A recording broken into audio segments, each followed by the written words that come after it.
In the United States today, two main political groups, or parties, shape the country's laws and government. These are the Democratic Party and the Republican Party. They often have very different ideas about how the country should be run, what laws are important, and what the government's role should be in people's lives.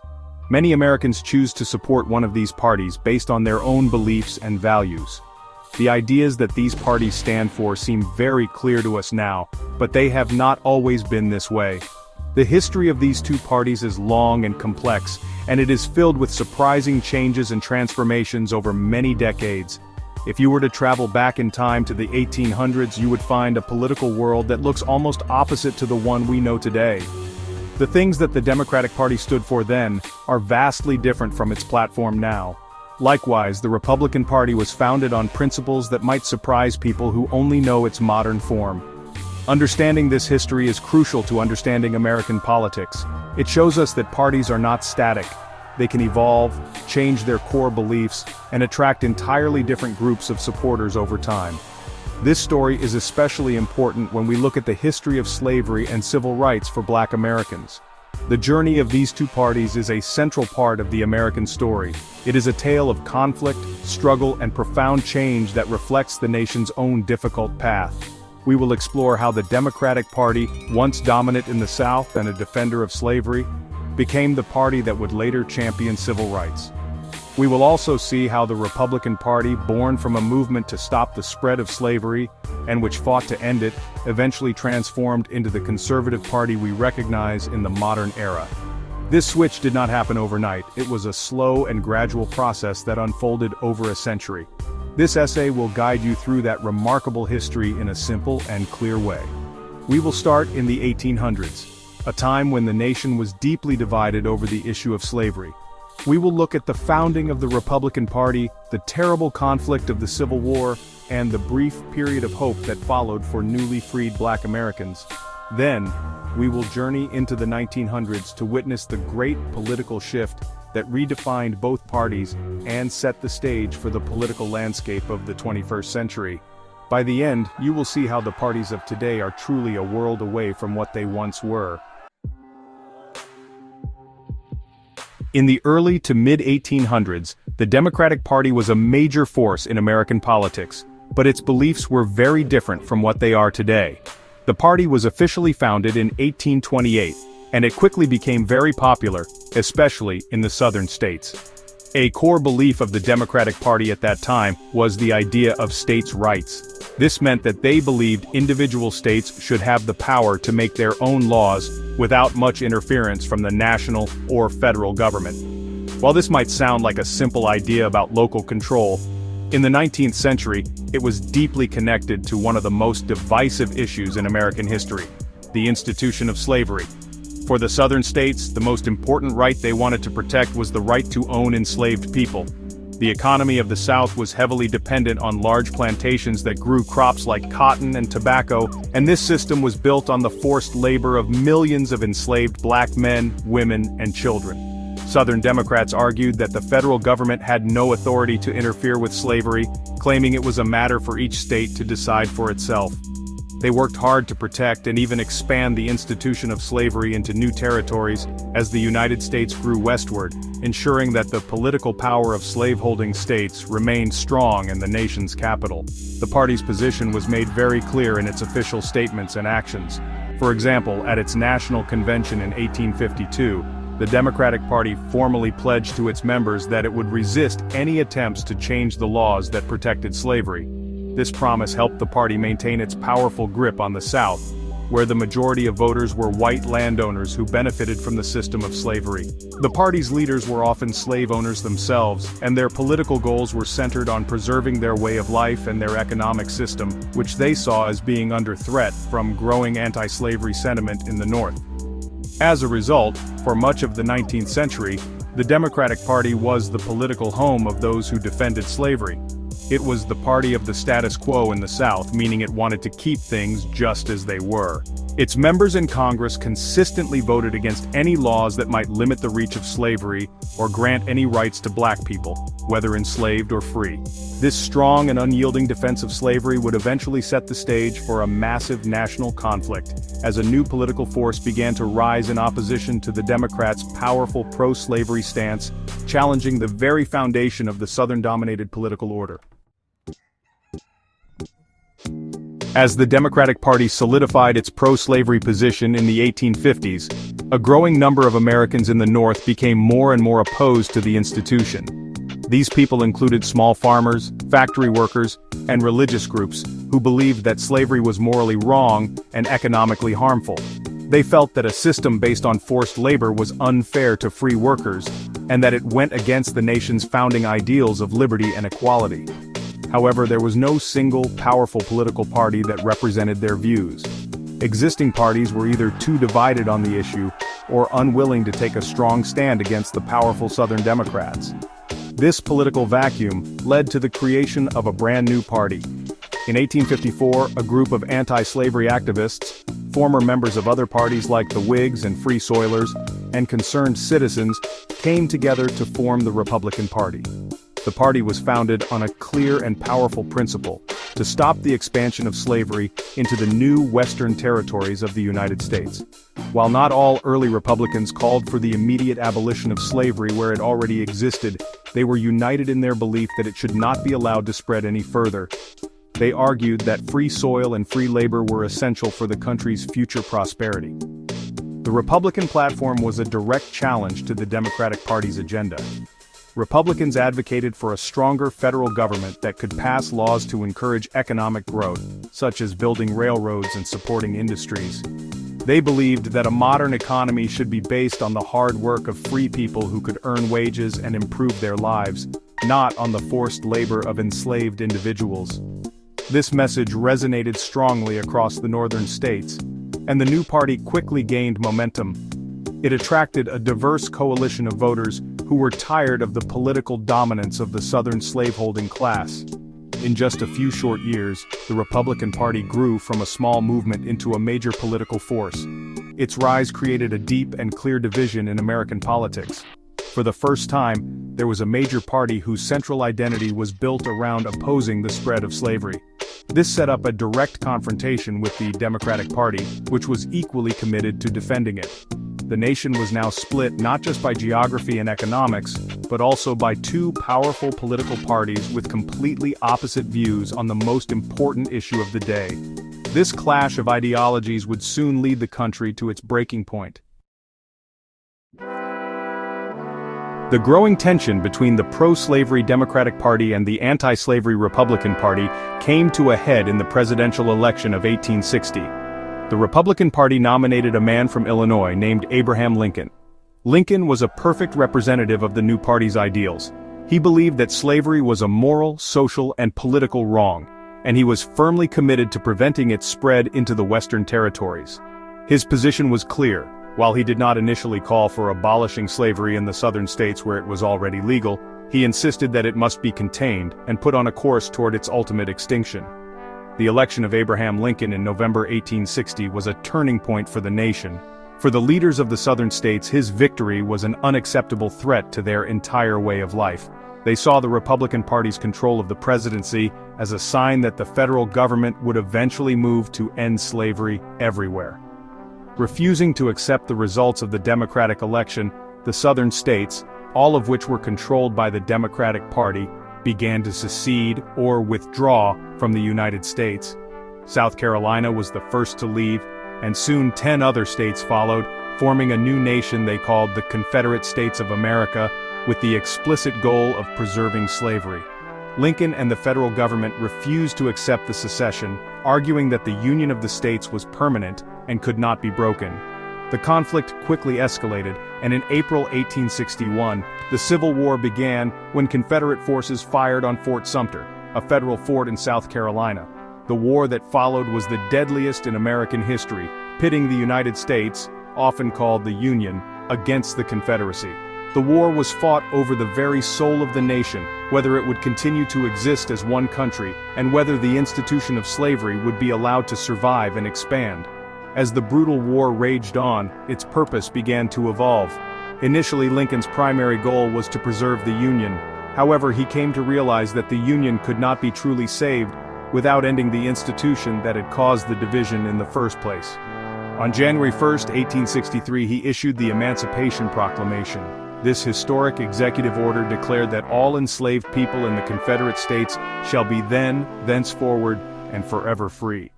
While it did not free all enslaved people in the country at once, it was a monumental step that officially transformed the Civil War into a fight for human freedom, forever linking the Republican Party and President Lincoln with the cause of emancipation. After 4 long and bloody years, the Civil War ended in 1865 with a Union victory. The Confederacy was defeated, and the nation faced the enormous task of putting itself back together. This period, lasting from 1865 to 1877, is known as Reconstruction. It was a time of great change and great challenges, led primarily by the Republican Party, which controlled the United States Congress.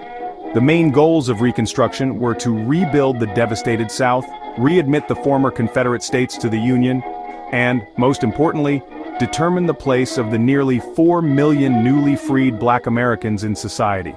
It was a moment of incredible hope and possibility. Under Republican leadership, Congress passed 3 of the most important amendments to the United States Constitution. First came the 13th Amendment in 1865, which officially and permanently abolished slavery throughout the entire United States. This amendment wrote the promise of Lincoln's Emancipation Proclamation into the nation's highest law. Next, in 1868, the 14th Amendment was ratified. It granted citizenship to all persons born or naturalized in the United States, including formerly enslaved people, and guaranteed all citizens equal protection of the laws. This was a revolutionary idea that aimed to protect the basic rights of Black Americans from discriminatory state laws. Finally, in 1870, the Republican-led government secured the passage of the 15th Amendment, which declared that the right to vote could not be denied on account of race, color, or previous condition of servitude. This amendment gave Black men the right to vote for the first time in American history. As a result of these new protections, Black Americans overwhelmingly and enthusiastically supported the Republican Party, viewing it as the party of Lincoln, freedom, and civil rights. During Reconstruction, hundreds of Black men were elected to local, state, and even national office, including the United States Congress, almost all of them as Republicans. This was an unprecedented moment of political empowerment. The Republican-led federal government also took other steps to support the transition to freedom. It established the Freedmen's Bureau, an agency designed to help formerly enslaved people by providing food, housing, medical aid, and legal assistance, and by establishing schools to promote literacy and education. For a brief time, it really seemed as though the nation was on a path toward creating a truly multiracial democracy. The Republican Party was at the forefront of this effort, pushing for federal power to be used to protect the rights and freedoms of Black citizens against the deep-seated racism that still dominated the South. Despite the incredible progress made during the early years of Reconstruction, the project of building a new, more equal South faced fierce and violent opposition. Many white Southerners, particularly those who had supported the Confederacy and belonged to the Democratic Party, deeply resented the changes being imposed upon them. They were just, unwilling to accept Black Americans as their social or political equals. Secret societies like the Ku Klux Klan emerged, using terror, intimidation, and violence to prevent Black people from voting, holding office, or exercising their newly won rights. They sought to restore white supremacy through any means necessary. The resolve of the Northern Republicans to continue Reconstruction also began to weaken over time. Many in the North grew tired of the constant conflict and the expense of keeping federal troops stationed in the South to protect Black citizens. The Democratic Party, meanwhile, was slowly regaining power. They portrayed the Republican-led governments in the South as corrupt and illegitimate, a message that really resonated with many white voters.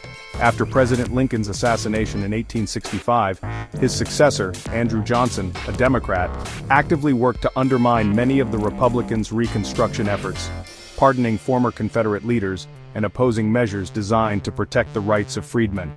The official end of Reconstruction is often marked by the year 1877. In the highly contested presidential election of 1876, Republican candidate Rutherford B. Hayes was declared the winner after a political deal was struck.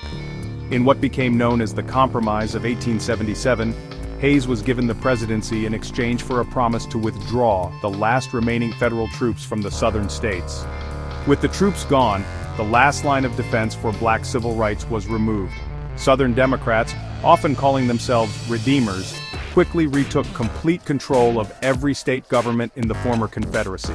Once back in power, Southern Democrats moved swiftly to dismantle the progress of Reconstruction and impose a new system of racial oppression. They passed a series of laws known as Jim Crow laws, which enforced strict segregation, separating black and white people in schools, hospitals, transportation, and all public places. They also created new barriers to voting, such as poll taxes and literacy tests, that were designed specifically to disenfranchise black voters and strip them of their political power. For the next 80 years, the South would be a region dominated by the Democratic Party and defined by systemic racial segregation, a tragic reversal of the promise of equality from the Reconstruction era. For many decades after Reconstruction, the political landscape remained largely fixed. The Republican Party was the dominant party in the North, while the South was a Democratic stronghold known as the Solid South, where the party consistently won elections by appealing to white voters and enforcing segregation. Black Americans, to the extent they could vote, continued to support the Republican Party, remembering it as the party of Lincoln and emancipation. However, in the early 20th century, the seeds of a massive political change were planted, a change that would eventually turn this entire map upside down. This great shift began not with civil rights, but with economics. The first major turning point came in the 1930s during the Great Depression, a severe economic crisis that left millions of Americans unemployed and impoverished. The Democratic president, Franklin D. Roosevelt, responded with a series of ambitious government programs called the New Deal. These programs provided jobs, financial assistance, and social safety nets for struggling families. While the New Deal was not specifically designed as a civil rights program, it offered economic relief to all Americans in need, including a great many black Americans who were suffering disproportionately from the Depression. FDR's focus on helping the poor and working class began to change how many voters, including black Americans, viewed the Democratic Party. For the first time, the party was seen as a champion of the common person and a force for government intervention to improve people's lives. This new economic message was very appealing.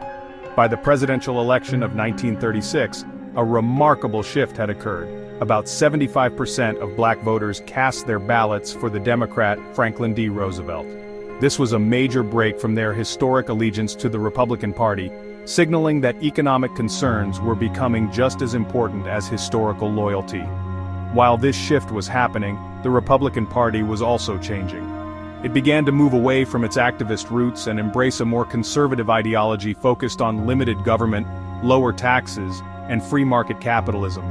As the Democratic Party started to attract more working-class and minority voters with its New Deal coalition, the Republican Party increasingly became the home for business interests and wealthier Americans who were opposed to FDR's expansion of government power. This economic realignment set the stage for the even bigger ideological switch that was to come, as the issue of civil rights would soon return to the forefront of national politics.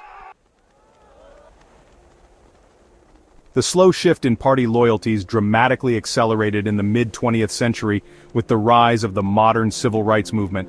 Starting in the 1950s and gaining powerful momentum in the 1960s, black Americans and their allies organized protests, marches, and boycotts to demand an end to Jim Crow segregation and the enforcement of their constitutional right to vote. This powerful social movement forced the nation and its political parties to finally confront the issue of racial injustice head-on. The Democratic Party, now a diverse coalition of Northern liberals, union workers, and a growing number of black voters, faced a moment of truth. The party was still internally divided. Its northern wing was increasingly supportive of civil rights, but its powerful southern wing, the Dixiecrats, remained deeply committed to segregation. This tension came to a breaking point under Democratic President Lyndon B. Johnson. Taking office after the assassination of John F. Kennedy, LBJ, a Texan, made passing a strong civil rights bill his top priority. In 1964, he pushed the landmark Civil Rights Act through Congress. This historic law outlawed segregation in public places and banned employment discrimination on the basis of race, color, religion, sex, or national origin. It was a monumental victory for the movement. President Johnson knew that signing the Civil Rights Act would have massive political consequences. He famously remarked that by signing the bill, he was delivering the South to the Republican Party for a long time to come. He was right. Many white Southern Democrats felt betrayed by their party's new stance on civil rights. They began to leave the Democratic Party in droves, looking for a new political home. The Republican Party, seeing an opportunity, began to actively court these disaffected voters. Republican presidential candidate Barry Goldwater opposed the 1964 Civil Rights Act, and later, Richard Nixon developed his Southern strategy, which appealed to white Southern voters by emphasizing themes of law and order. This process completed the Great Party switch. As the Democratic Party became the national champion of civil rights, voting rights, with the Voting Rights Act of 1965, and other liberal social policies, it lost the South but gained the overwhelming and lasting loyalty of black voters. The Republican Party, in turn, welcomed conservative white Southerners and became the dominant party in the region, cementing its new identity as the nation's primary conservative party. By the end of the 20th century, the political alignment that had defined America since the Civil War had been completely reversed. Today, in the year 2025, the political identities of the Democratic and Republican parties are starkly different from what they were in the 19th century. The Democratic Party is now a progressive coalition, advocating for civil rights, social equality, and a strong government role in providing a social safety net. Its supporters are a diverse mix of racial and ethnic minorities, urban residents, and young people. The fact that the party's 2024 ticket featured Kamala Harris, a black and Asian American woman, as a presidential candidate symbolizes its complete transformation from its pro-slavery origins. It is now the party that black Americans support by an overwhelming majority. The Republican Party has also completed its own transformation. It is now the conservative party in the United States, standing for limited government, lower taxes, and traditional social values. Its base of support is strongest among white voters, particularly in rural areas and in the southern states, the very region that once belonged to the Democrats. The party of Abraham Lincoln, founded to stop the spread of slavery and which fought to protect the rights of freedmen during Reconstruction, is now home to many of the descendants of the very voters who once opposed those efforts. This reversal is one of the most significant developments in American political history. This long and complex history shows that political parties are not permanent, unchanging institutions. Their platforms, beliefs, and supporters can and do change over time, often in response to the great social and economic issues of the day. The story of the party switcheroo is a powerful reminder that we cannot judge the parties of the past by the standards and labels of the present. A Democrat in 1860 stood for something entirely different from a Democrat today, and the same is true for a Republican. Understanding this evolution is essential for making sense of the nation's political journey. The journey from the Civil War to the Civil Rights Movement and beyond reshaped the United States and its political parties in profound ways. The struggle over slavery and freedom, and later over segregation and equality, forced both parties to redefine who they were and what they stood for. This history, full of irony and transformation, continues to influence the political divisions and debates we see in America today. It is a clear and powerful illustration that the past is never truly past. It is a living part of the present, constantly shaping the world we live in.